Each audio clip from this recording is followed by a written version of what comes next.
The year was 1783. The war was finally over. The dream of liberty, once fragile as smoke, had become a living reality. The British had gone. The revolution had been won.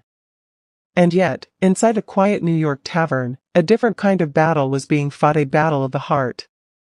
The men of the Continental Army, weathered by years of fire and frost, gathered in silence. These were the soldiers who had marched barefoot through snow, who had faced hunger and death with nothing but courage in their hearts. And standing before them now was the man they had followed through every storm, General George Washington.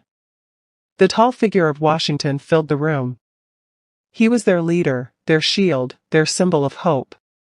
But on this day, he was something more. He was a friend preparing to say goodbye. The tavern was hushed as he spoke, his voice carrying the weight of every hardship they had endured together. With a heart full of love and gratitude, he said softly, "I now take my leave of you." For a moment, no one breathed. Then the silence broke, not with cheers, not with shouts of victory, but with the quiet sound of men weeping.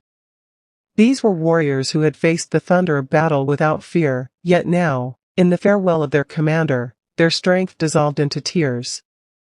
Washington stepped forward, moving slowly through the crowd of officers. One by one, he took them in his arms. No orders.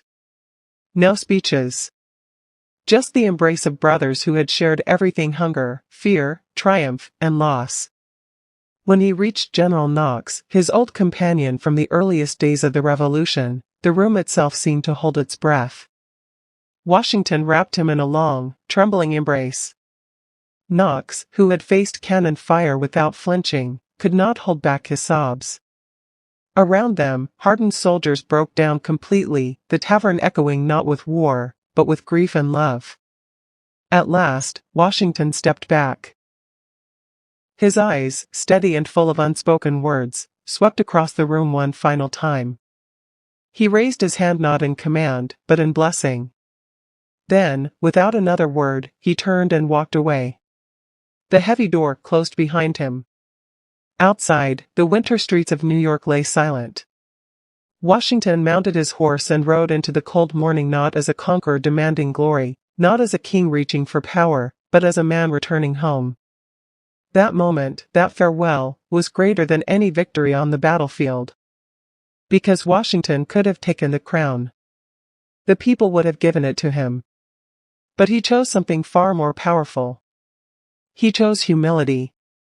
He chose to walk away. And in that tavern, through tears and embraces, America learned its first great lesson of freedom. True greatness is not found in the grasp of power but in the strength to let it go. Whose inspiring story of politician would you like to hear next? Tell us in the comments below.